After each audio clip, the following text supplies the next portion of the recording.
the Rise Up See Red podcast, all about the Arizona Cardinals and the NFL, featuring insider and outsider perspectives. Enjoy the best hour of Cardinals talk on the web. Now here are your hosts, Jess Root and Seth Cox.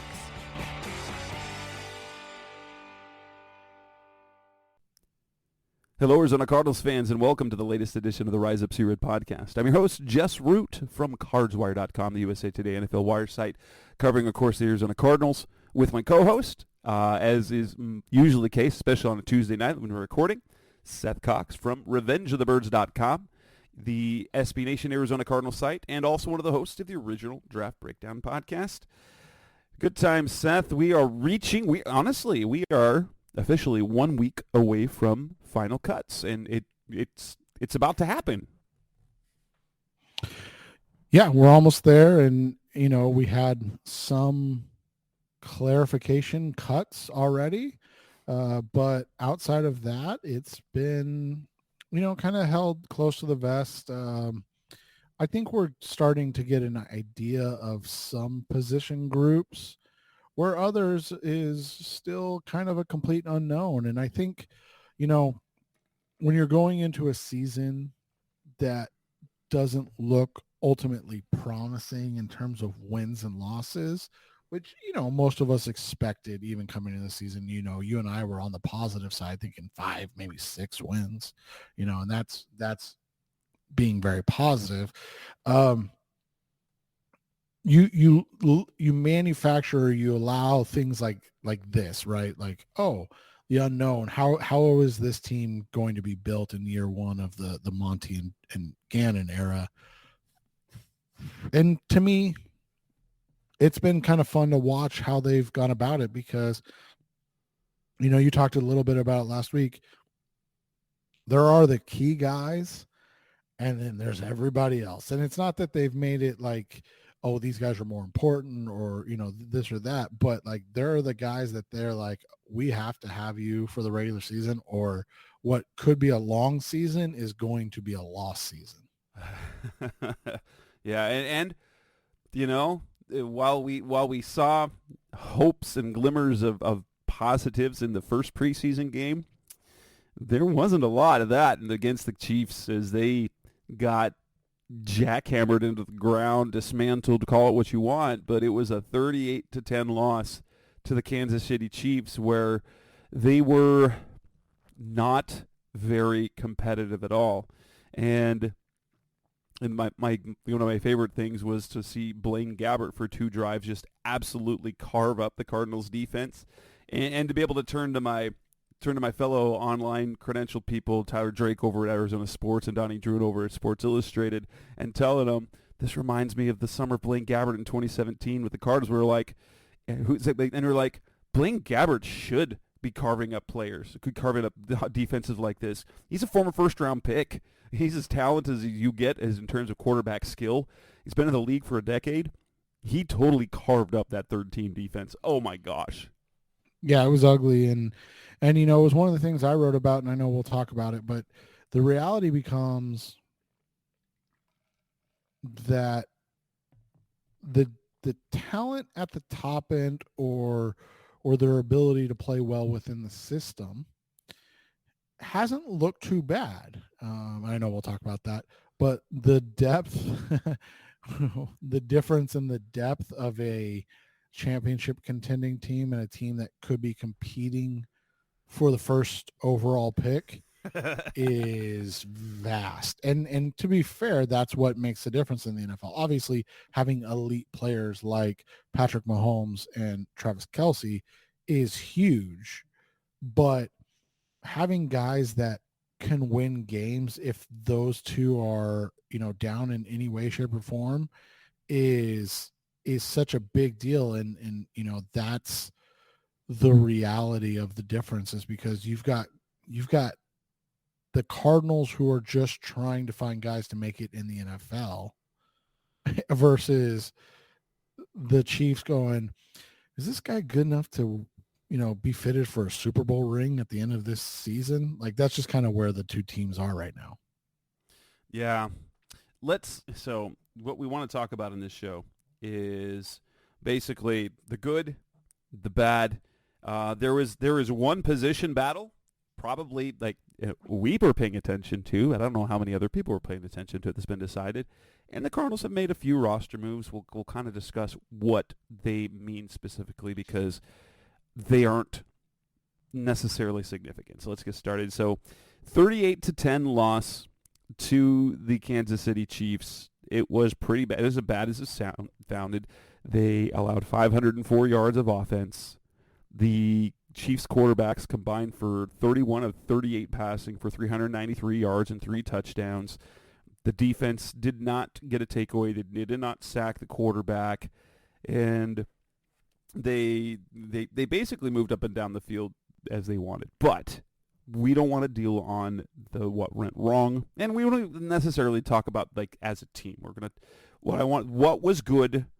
That's what we want to focus right now. What was good collectively, and what was good individually. I can point to one thing that was good collectively, and it is honestly just a small sample size, but between the 2 weeks when the Cardinals' starting defense was in the game, they've been effective.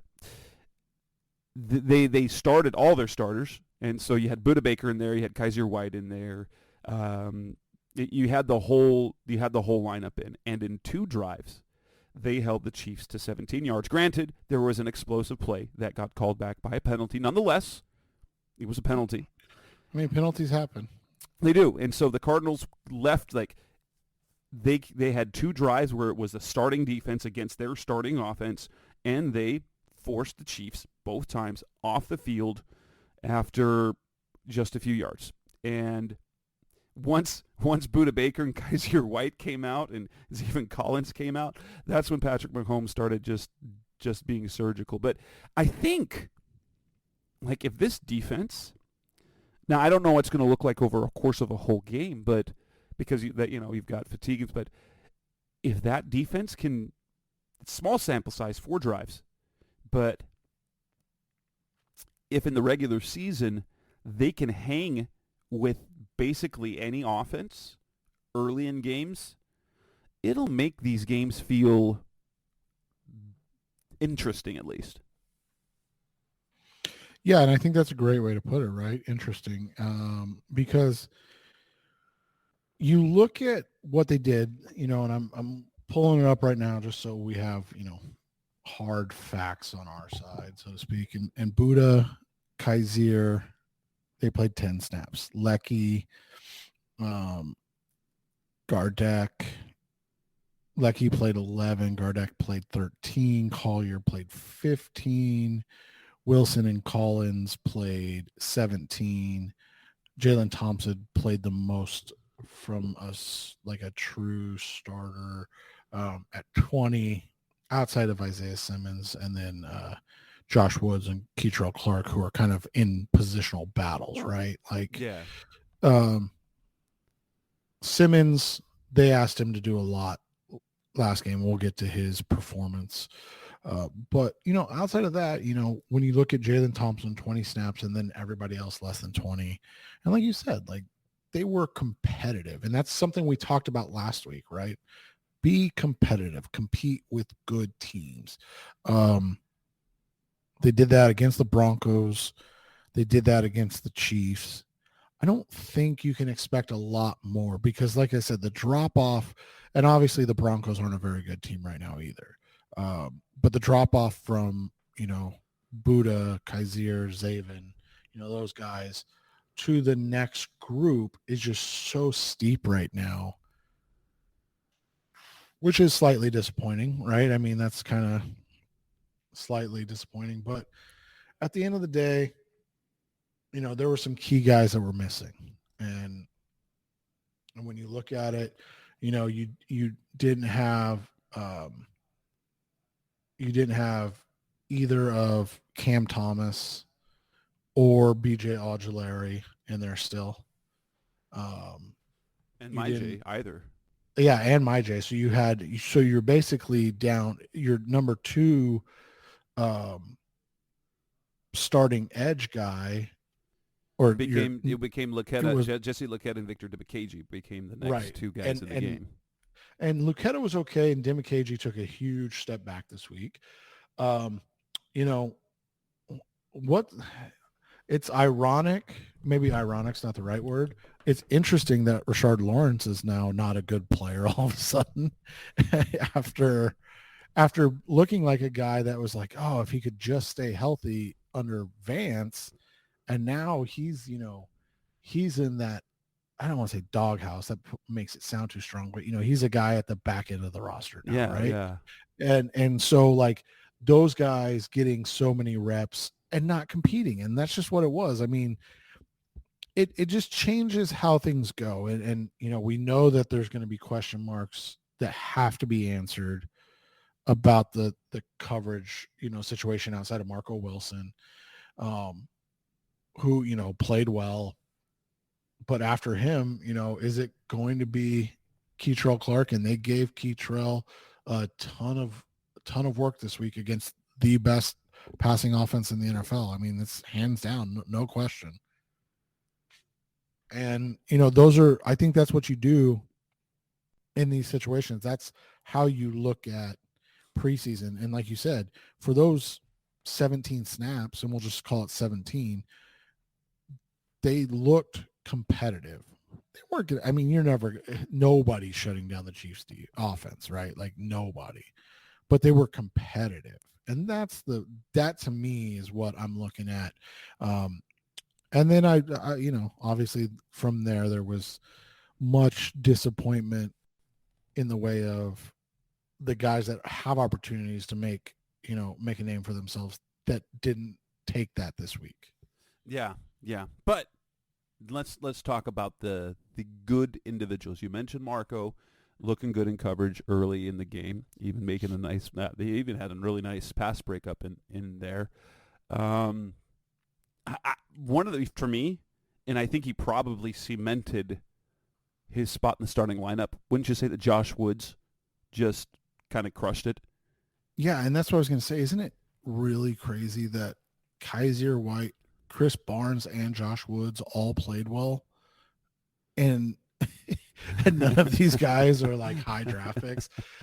It does make it interesting to ask. I mean, because even Soleil played pretty well, but it does make the question. And we've talked about this with White and who was the other guy there? I can't remember off the top. Mike Edwards, I think it was, or in Philly, TJ. In Philly, yeah, TJ Edwards. Thank you. How good they were, right? And neither of them were high draft picks. And you're like, oh, you know what Jonathan Gannon and Nick Rallis are really good at? Getting linebackers into position to make plays. And you're seeing that with what we've seen from Woods. I mean, Kaiser only played 10 snaps, but he looked. Oh my goodness! Like he was not like the dog, like he wasn't the guy in Philly. He's carrying himself like the Jordan Hicks of this defense, right? Right. Physical, imposing, but honest. Like Josh Woods made a bunch of plays. He's hitting guys, and because of the type of player he's been in his career. Like think Antonio Hamilton last year in camp, been basically a special teams back of the roster guy. Josh Woods has been a special teams guy, just special teams ace for his career. And I wondered if it was just like, because he was on a podcast with PHNX, their Cardinals podcast, months ago, and he talked about how he was hoping to be able to bust the door down and become a defensive player. I mean, that's a normal thing to say. But he's giving me Lorenzo Alexander vibes, the way he's taking advantage of this. He's looked legitimately, Alexander played a different position, was more of a pass rusher, and really developed into an impact player as his career advanced. But it felt like, and I thought that Chris Barnes would probably be the guy to win that starting job. And Chris Barnes didn't play badly. But Woods was noticeably impactful with the starters, and then he popped even more when you had the second teamers on the field. His hustle, and when Rasheed White got past guys and was making a big play. Rice was really, really, really fortunate because Woods came from behind, punched the football out, like got his hand on the football, and it came loose, and it just fell right back into his hands. But that was one of those don't give up plays that was awesome to see. And I think when you get if he gets significant playing time this year, you're going to see a lot of that. Well, and that's just it. Again, when they signed him, you and I talked quite a bit about how obviously he's a little bit behind the TJ Edwards track, but it would be kind of similar, right? Like Edwards played 11% of snaps his rookie year on defense, but was like in the 70s in special teams. And then he played a lot more in 2020, but it really took until Gannon and company got there, and then he became the guy and really took off. And he's not an all pro or Pro Bowl guy or anything like that, but he got paid what by Chicago? Like he got like $14 million a year or something, didn't he? Something crazy like that. I actually thought it was a little bit. I thought it was less than expected. I think it was around $7 million. But even still. Yeah, and so you just look at it, and that's just what this defense can do. And I think Woods is the guy that's kind of pouncing on that. We also saw that, again, Budda Baker's, I think, going to thrive in this defense. He played, again, 10 snaps, 9 in coverage, but he played really well. It was a really friendly contract. It's good for him, but 3 years, almost $20 million. Yeah. And then Kaiser, like you said, like he's just, and it's tough against this team. I mean, you look at it, like it's crazy to look at the numbers. Like Budda and Kaiser played 10 snaps. They played 9 in coverage because it's Kansas City, right? I mean, Jalen Thompson played 20 snaps. So he played double. He played 17 in coverage. He only had 3 against the run. So like they were basically like, when those guys are in, those are the guys that can make plays downhill. Like we're going to try to get plays over them. Because I mean, even Woods only saw in 32 snaps, only saw 6 rushing attempts. Like that's just, it's a hard team to gear up for. And when your pass rush is probably your weakest point, it's going to look even worse, right? Oh, for sure. Yes. And then I think offensively, there were a couple guys that I think we can shout out. I thought both Hernandez and Froholt looked good. Kind of the complete opposite of what Kansas City does, kind of balanced. They only played 15 snaps, kind of balanced, right? But they're just showing that they're really, really good in run blocking. Yeah. Like they're going to be able to run block. Josh Jones continues to play well. Something to watch, right? Because, and he played 53 snaps. He played a ton of snaps. It's going to be something to watch. Like, is that a move you make, especially with Monty Ossenfort stacking draft picks? Is that a move you'd be willing to make with how well he's playing? Like, can you take that chance, especially with DJ Humphrey's injury history, right? But again, limited action, but I thought the starting offensive line was fine. And I thought, as a whole, that was okay. And that's kind of what you're, again, looking for against, yes, they're missing Chris Jones, but that's on Chris Jones. It's not like they held him out for any reason, right? If their starters were there, they were going to play, so, I mean, that could be a situation where the first 8 games, the Chiefs are missing Chris Jones. So, it's just one of those things to watch. But, Hernandez is a guy we both want to see play well and maybe get extended, to more of a long-term deal. But, man, Froholt, and it's been 2 preseason games and 25 snaps, but they've been encouraging. I think that's the best way to put it. Well, yeah, and that's because we're really, like, they were talking the way they're talking. They want to build this offensive line, protect Kyler Murray, and then they're bringing Yelda Froholt and to be the center. You're like, really? 4 NFL, and he's been good. He's been pretty solid. He hasn't been a problem, and I think there's something to be said as well as where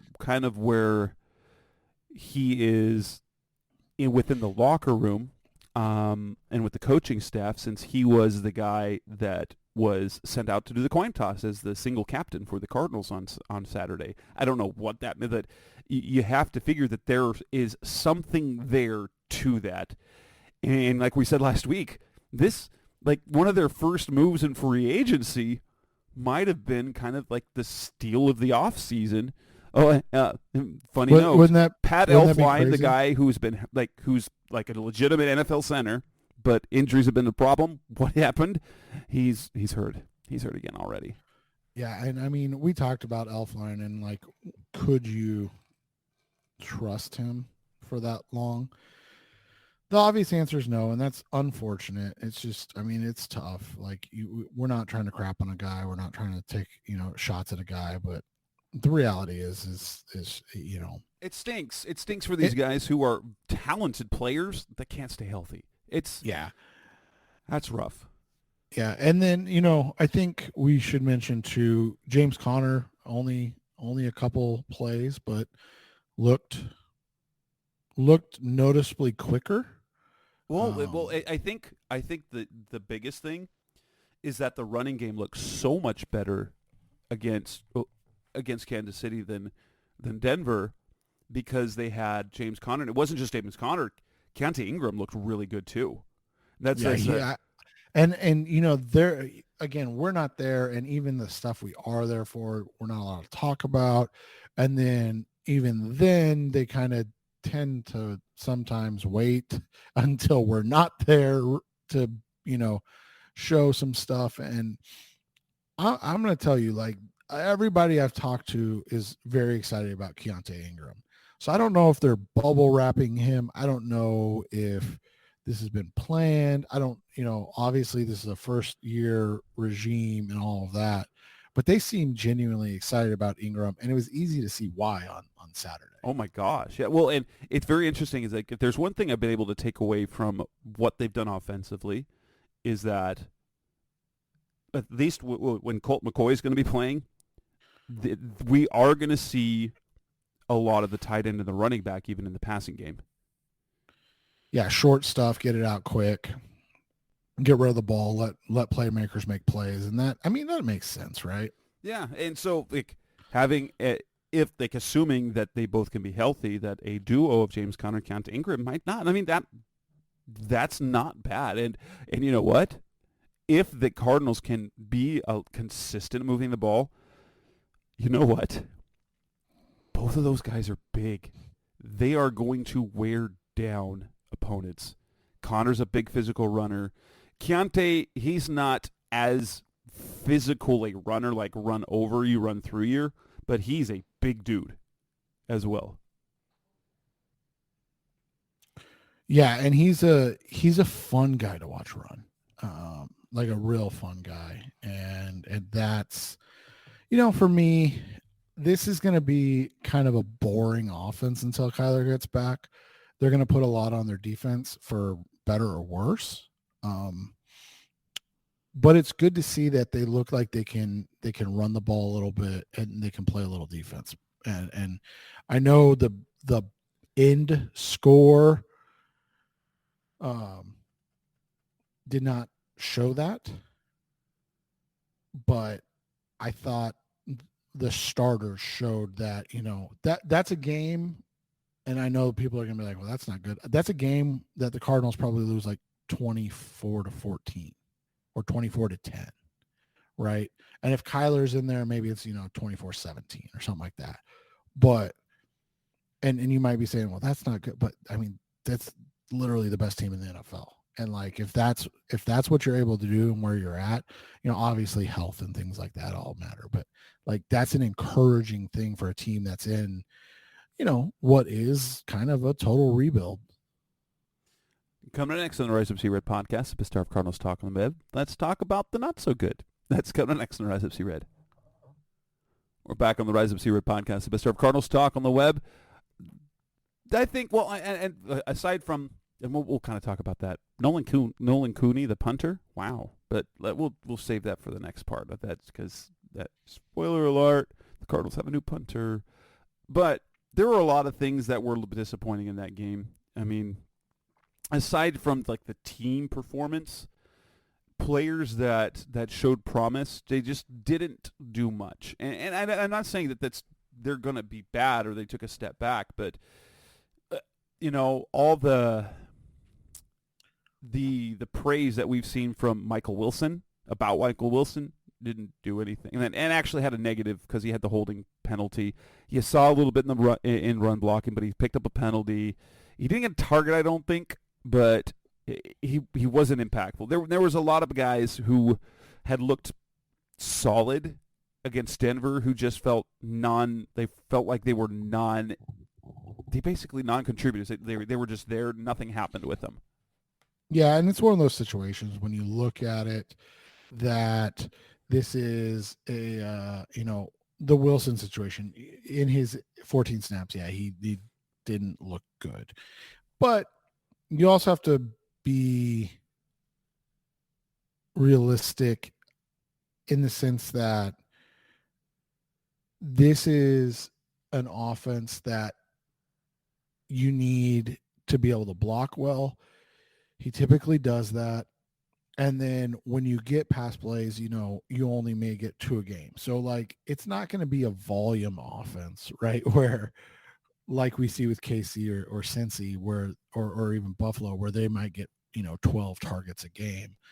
Like, especially early, it might be where you run, if they run 60 plays, you might run only 35 routes.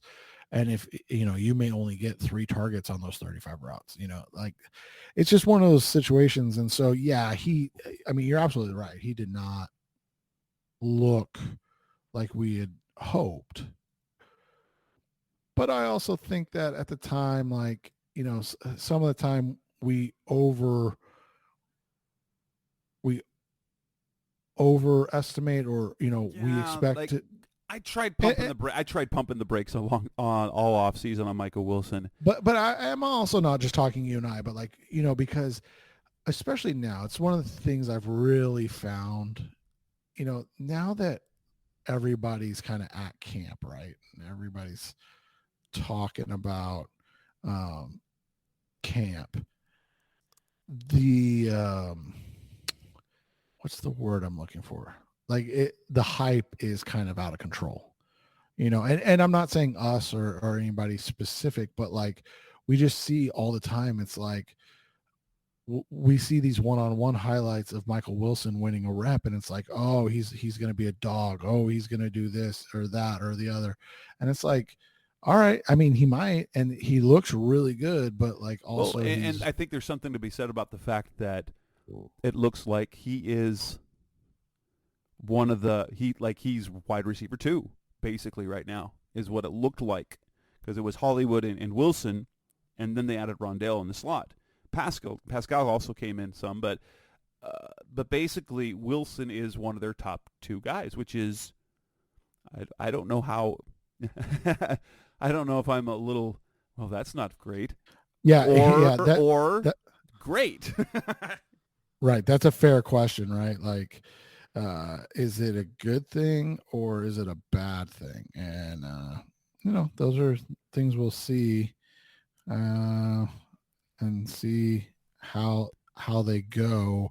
But right now, I think overall, you've seen that this is a work in progress more than anything, right? Like, it's definitely a work in progress. And to your point, like Trey McBride didn't look great. Offensively, we're just going over the offensive guys right now. Trey McBride didn't look great. The backup interior guys didn't look great. You look at the quarterbacks. I mean, didn't exactly look great, right? Like, you've got the real highs and lows of the rookie and Clayton Tune, but then you've got the really boring, I guess is the best way to put it, performance of Colt McCoy thus far, right? Like it hasn't been bad by any means, but it's kind of just been there. Like, right. And I'm not saying that he's in any danger of losing the starting job while Kyler's out to Clayton Tune, because I think that's a bad idea. Because I think the variance in Tune's play would be too risky. Too great. Yeah, too great right now. And while Colt, we're going to say, but yeah, it's and maybe it's simply because he hasn't had time to get into rhythm. There has been nothing.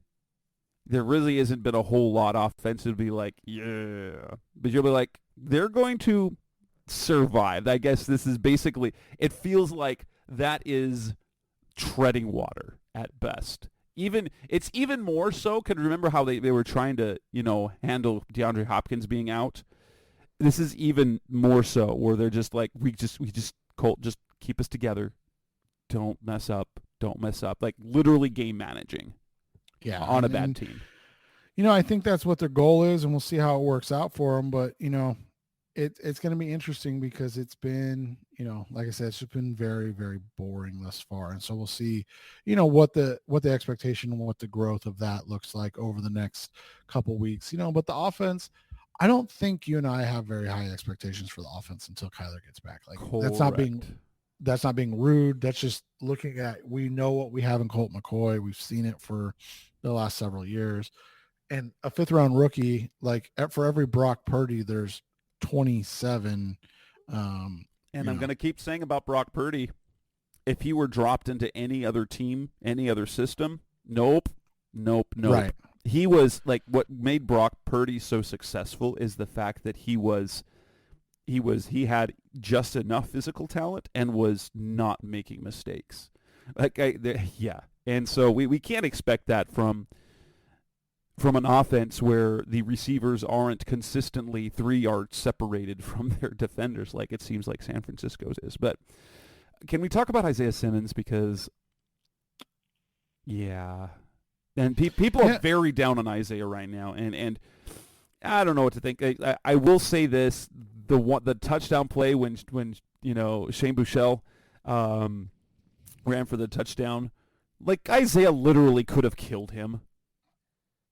But chose not he'd to. already got. So I don't. Yeah, and he'd already gotten flagged. But I'm like, do we want to kill him for that? Because it's a preseason game. Like Simmons, like if he flies in there, I think Shane Buechele's head comes off. Yeah, and it's tough. I mean, I get it. There's a lot of questions, and people, he's got a lot of trust and ability to earn back. Let's start there. Can we both agree with that? Like, nobody right now is really going to defend Isaiah Simmons. So any mistakes he makes or questionable things are going to get magnified. And a lot of people didn't like his hit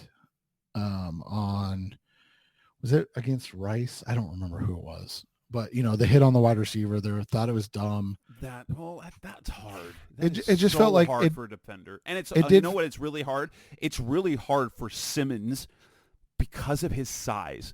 And Vance Joseph talked about that. Is like one of the things that he's going to run into, like if he's going to be a hitter, because he's 6'4", 240 pounds, you can't hit it's just very hard for him to hit a guy in the right spot, especially smaller players. Buda's able to do it because he's already smaller. So he can easily aim for the thigh pad. That's it. He goes for the thigh pad.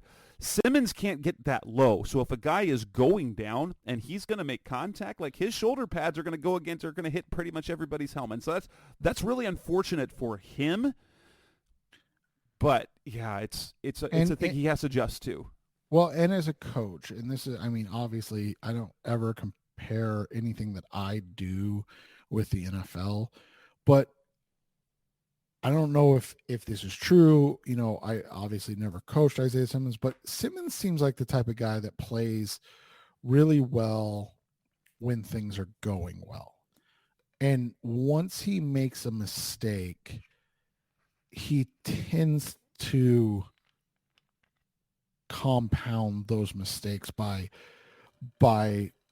maybe, getting down on himself, maybe, like, I don't want to say he feels sorry for him, but like maybe playing a little more scared than he should.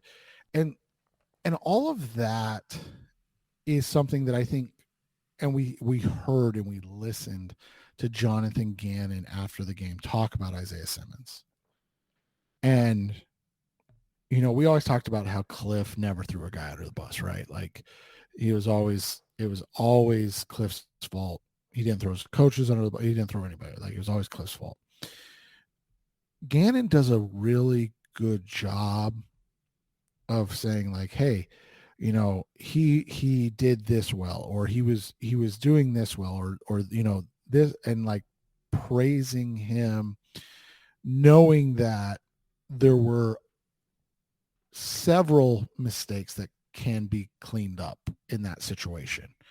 And that's what I've been impressed with Gannon. It's not just his teaching, but how he deals with the negativity or the negative plays. And that's what we saw with Simmons. I would say is that, I think he handled it well. He did not do a great job in that game.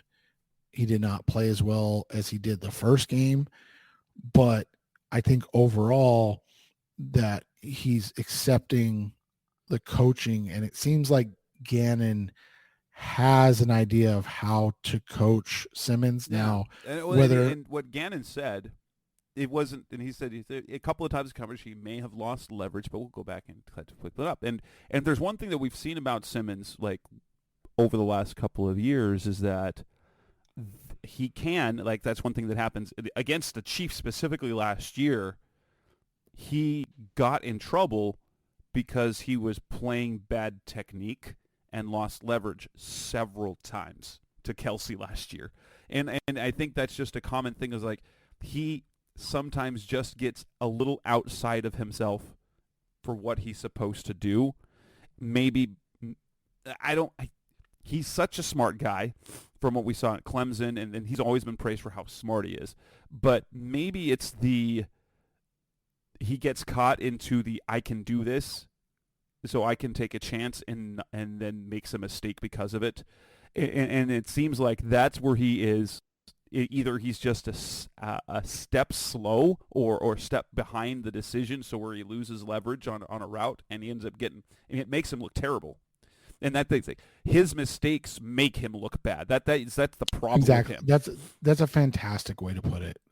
And then but he wasn't the only bad one. So let's not act like he was. Christian Matthew, Keitrell Clark, both Matthew struggled.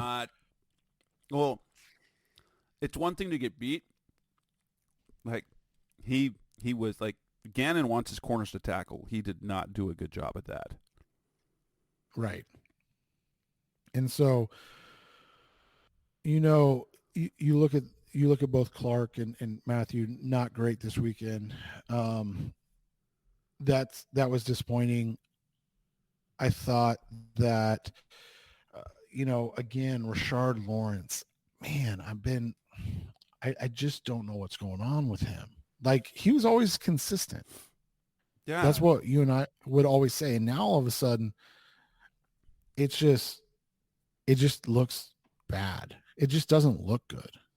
So it's very, maybe, you think rather than cutting him, maybe we could, send him to Denver and Vance Joseph for a 7th rounder. Right. Just get something for him. Because honestly, like, I think the last 2 weeks I've had him outside of the 53, because you look at the guys who are going to make the team. Collier, Lecky Fotu, like, and I mentioned this on the solo show last week. I'm like, look at him. He's quietly, and I think we talked about it too, like quietly become a starting nose tackle, which is what he was in college. Like, I wanted to talk to him after the game last week, and I should have. No one was over this. Like, I wanted to ask him if, has he been, like, is the focus been narrowed as opposed to what they was doing before? Because if you look at Philly, those interior guys are giant athletes. Lecky is that. And he has, like, I think the hope was that he could develop into something more. But if you just have him do what he's good at, which I think that's been again his thing, is like, especially guys that have been in the league a little bit, don't try to ask them to do more. Ask them to do what they can do well, and have them do it well, and have them prove later that they can add to that role, and that's a good way to go. But yeah, because right now, the guys that feel like locks for the roster on the defensive line are Collier, Fotu, Jonathan Ledbetter. Nice story, kind of, honestly. I kind of like that. Carlos Watkins, Kevin Strong. And then if they keep a sixth defensive lineman, which I think they will, then it's about, is it Richard? Is it Dante Stills, their draft pick? Is it Eric Banks? Is it Ben Stilley, who's made some plays? I mean, that last spot is really up for grabs. Even Jacob Slade looked good. I mean, so yeah, it's interesting because I feel like, we went in kind of, I don't want to say assuming that Lawrence was, well, like of the returners, like Fotu, Lawrence, and Ledbetter, we always felt that Lawrence was the better player. Yeah. And so it's interesting. And like I said, it might just be one of those situations that he is just not a fit in what Gannon wants to do. And quite frankly, that's okay. Yeah, totally. Anyone else of note that kind of stuck out as disappointing or not doing well? I mean, it was, for me, it was mostly just a bad overall performance. I didn't. Yeah. That 1000%. It just was that, and it was once they got behind, then they couldn't catch up. It was honestly really disappointing because they had a chance to get that touchdown. They scored the touchdown, but had it called back off Caden Davis's crackback block, which I didn't see it, and from what people told me that it was a crappy call. Once they didn't get the touchdown, basically it was lights out because if they score that touchdown, you feel a little bit of juice and maybe can make it interesting. But the second half of that ball game was like a lot of preseason games, which is unwatchable. That's a great way to put it, because it was there was a lot of going back to the UFC fights for certain people on this podcast. All right, coming up next on the Rise Up C Red podcast, Mr. Cardinals talk on the web. Hey, we've got a position battle locked up, and it's a bit of a surprise. That's coming next on Rise Up C Red. We're back on the Rise Up C Red podcast, Mr. Cardinals talk on the web. We have a winner of a position battle, and I'll say this. I am shocked. The Cardinals released Matt Hawk, a guy that's for the last 6 years never not been an NFL punter. It's not like he hasn't been to sit out at all. He was signed by a team. He's been their punter all year. And felt when he was signed in May, that was it. That we knew, Andy Lee's done. We're not bringing back Andy Lee. But guess what? It was we didn't know if it was really a position battle, but we knew at least they weren't just giving it lip service. There was a battle between him and Nolan Cooney. And guess what? Nolan Cooney, the punter that, has been, kind of just right there. Like, he was on the offseason roster last year. Basically, and the Cardinals always do this. They bring in, especially when you have old specialists, you'll bring in a younger specialist to lessen the load. But Cooney went out and won that job. And in 2 preseason games, I will say this, that his punting was fantastic. And he adds the fact that he held, he's now, that's 2 off seasons of holding field goals, so there's got to be a comfort level for Prater. And I don't know if he will replace Prater on kickoffs, but he gives the Cardinals another option for kickoffs, especially if there's any concern about his hip, Prater's hip, which was an issue. He missed 4 games with the hip injury and led to their kicking problems. And, and if he didn't have to do kickoffs, he probably would have been okay for a couple of those games.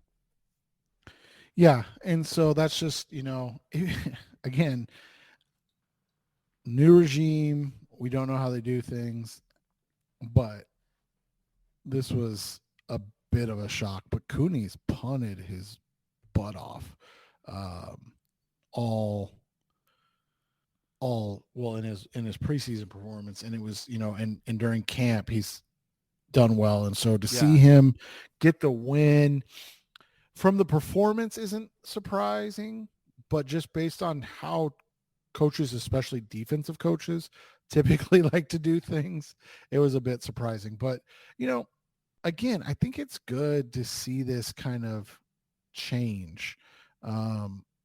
Instead of going with the expensive kind of veteran because it's the safer play, go with the guy that earned it. And I think it'll talk to the guys more, right? Like they'll be able to say like, oh, this is a guy that or these are coaches that will 100% give it to the guy that works the hardest, that puts the performance out on the field. And it's not just about what your name is or what you've done in the NFL already. Yeah. And Jeff Rodgers, this is one of those cool things where that Rodgers has a lot of pull in the type of special teams guys that he gets. Cooney was a guy that Rodgers probably scouted, decided he wanted him on the team as a possibility for Andy Lee, or at least a guy to develop, and to have him then develop, that's kind of cool. That honestly is one of the cooler things to see, especially considering Cooney's background, the fact that he picked up punting when he was covering for cancer and all that, but like his numbers are eye popping. Not like he had that 65-yard punt on the fly. In 5 punts in the preseason, he's averaged over 50 yards. Over 47 in net, and 3 of his 5 punts have been inside the 20. Those, like, you can't do much better than that. And honestly, Hawk wasn't bad. He wasn't. He's a pretty good NFL punter. He's not a great NFL punter. He's a pretty good NFL punter, and he's probably going to land somewhere real quick. But Cooney flat out won that job. Well, and it'll be one of those situations that ends up being he ends up being at, getting signed after the preseason's over, or he gets signed when the first veteran gets injured, or the first time a guy ends up not punting well in a game and they're like, bring in a veteran, I'm not dealing with this, kind of like the Cardinals did with that long snapper that one year in the Bruce Arians era, right? Who actually turned out to be a pretty good long snapper years later. Yeah, Cameron Kennedy. Yeah, he ended up, he's a Steelers guy right now. Yeah, but that's exactly what happens. It's like, go get me a veteran. Like they have one bad game and they're like, nope, go get me one. Can't do this. But yeah, so it'll be interesting to see throughout, and if because of the consistency there, hopefully what we see now is Prater, that we don't have issues with Prater kicking because the holding is consistent. You can use Cooney on kickoffs, and apparently you can, because I felt kind of the one thing that we started to see from Andy Lee last year. He's had a big leg his whole entire career. He started every once in a while, like maybe once a game. Just you're like, ew, that was bad. He was a little less consistent, and he still hasn't picked up anywhere. But granted, he was ready to retire. But having Cooney, that's cool. That's cool on a lot of levels. I will say this from the local level, it's going to be disappointing for the McNamara family here in Gilbert, because they were hoping that Andy Lee would punt one more year so that Austin could get drafted by the Cardinals out of Texas Tech this next year. And so he could play for his home team. So, but that's a completely separate thing. It has nothing to do with this, other than I know the McNamara's and I know Austin, and I know his dad really was, like, his dream was that Austin could punt for the Cardinals, and it doesn't look like that'll probably happen. If Cooney's any good, they will bring him back for years to come. Right. Coming up next on the Rise Up Sea Red podcast, Special Cardinals Talk on the Web. Let's talk about final roster moves that have been made. What do they mean before the preseason finale? That's coming up next on Rise Up Sea Red. We're back on the Rise Up Sea Red podcast with Cardinals Talk on the Web. The Cardinals have made a few roster moves, but I don't want you getting too crazy about them, because to me, the moves that were made are simply to get them through their preseason finale. What have we seen so far? They released Matt Hawk. Okay, we know that. They released waived injured Lachavious Simmons. He wasn't going to make the roster anyway. They re-signed running back Stevie Scott, and then they added on, and then that was announced on Tuesday, Zach McLeod, pass rusher from the Titans. Would you say either Stevie Scott or Zach McLeod have any future with the team beyond this week? No, and we talked we talked about it earlier, but Cam Thomas, B.J. Ojulari, Myjai Sanders, all not playing in the game. Obviously, if they all can't go, if they all can't go the first week, then one of them's got to go on IR, right, or PUP or something, because they have to create a roster spot at that point. Yeah. So the way I looked at it, preseason finale, you're not going to play Gardeck or Collins. Cam Thomas was hurt, so we don't know if he's going to be available. Myjai was hurt, don't know if he's going to be available. And then Ojulari, you don't know if he's available yet. So if you take out Collins and Gardeck, you are left with only Jesse Luketa, Victor DeMcCagey, David Anini to play outside. In fact, last week, at the end of the game, I don't know if he's practiced there, but they were using one of their interior guys, Eric Banks, to play edge towards the end of the game. Right. So that's what this guy's being brought in for. So I don't know if McLeod will play, but I think at least at minimum, because when Stevie Scott was signed before the Denver game, didn't play in the Denver game and then was released, I think he is there. It's an emergency policy, because if you could go into that game with four. You could go into that game with four guys, and maybe Ojulari plays this week. I would think maybe. I think he's moving in that direction. I think you and I are both in the we hope. And Myjai, I wonder if he's going to make the team personally. With this defense, I don't know, but hopefully Ojulari's back, and that gives him Ojulari, Luketa, DeMcCagey, and then Anini, who's been with the team for a few weeks. So and then you don't need McLeod, but I think that's the case. Now, Stevie Scott coming back, I think that's also, James Conner's not going to play. Right. And I would guess Keontae's not going to play either. That's my guess as well.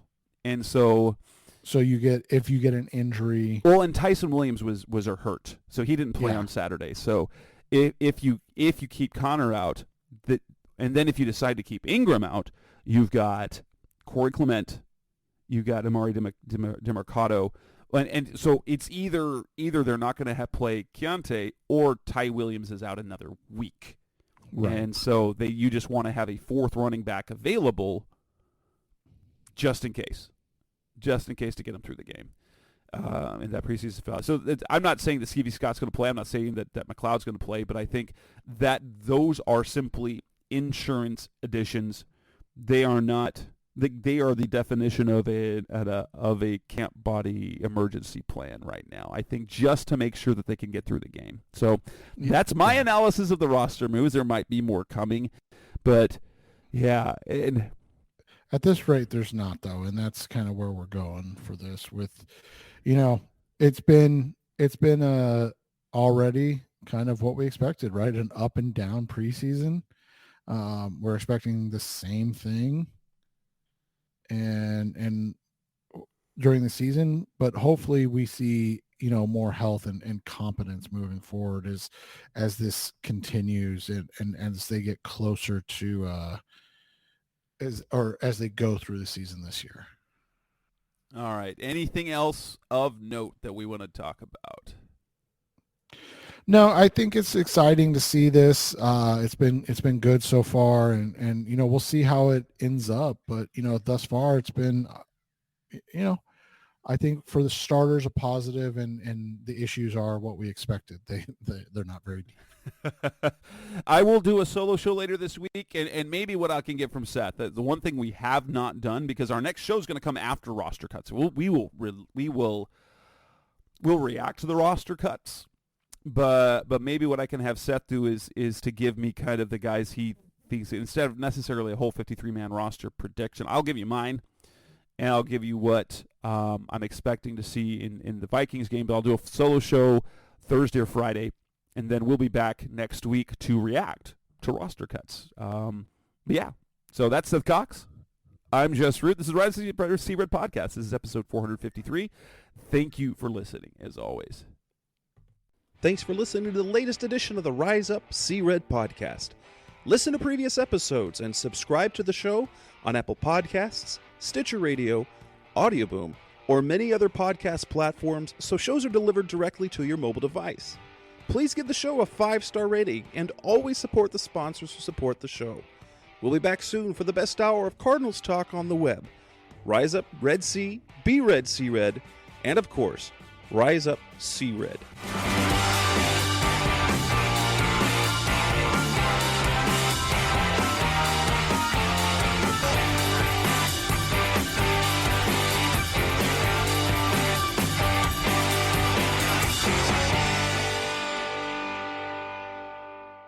Rise up!